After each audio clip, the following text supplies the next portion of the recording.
Thomas Alva এডিছনৰ কাহিনীটো অলপ পঢ়ি শুনাবৰ বাবে চেষ্টা কৰিছোঁ।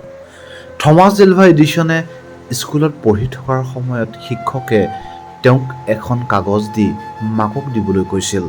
ঘৰলৈ আহি মাকক ক'লে, শিক্ষকসকলে তোমালৈ এখন টোকা পঠাইছে।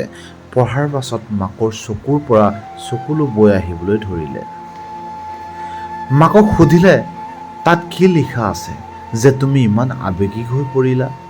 মাকে নিজকে নিয়ন্ত্ৰণ কৰি ক'লে যে আপোনাৰ শিক্ষকসকলে লিখিছে যে আপোনাৰ ল'ৰাটো অতি বুদ্ধিমান আৰু প্ৰতিভাশালী। তেওঁক পঢ়ুৱাবলৈ আমাৰ কোনো যোগ্য শিক্ষক নাই। গতিকে কাইলৈৰ পৰা স্কুললৈ পঠিয়াব নালাগে, ঘৰতেহে পঢ়াওক। মায়ে তেতিয়া তাক ঘৰতেই পঢ়াবলৈ আৰম্ভ কৰিলে।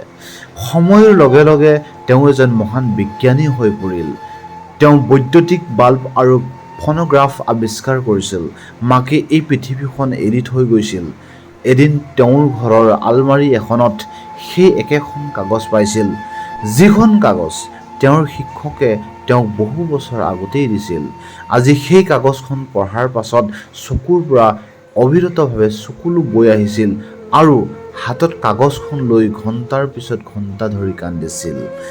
সেই কাগজখনত তেওঁৰ গুৰুৱে লিখিছিল, তোমাৰ ল'ৰা বৌদ্ধিকভাৱে দুৰ্বল, গতিকে কাইলৈৰ পৰা তাক স্কুললৈ পঠিয়াব নালাগে। থমাছ এলভা এডিছনে তেওঁৰ জীৱনীত লিখিছে যে এগৰাকী মহান মাতৃয়ে বৌদ্ধিকভাৱে দুৰ্বল শিশুক শতিকাৰ বিজ্ঞানীলৈ ৰূপান্তৰিত কৰিছিল। Thank you for watching.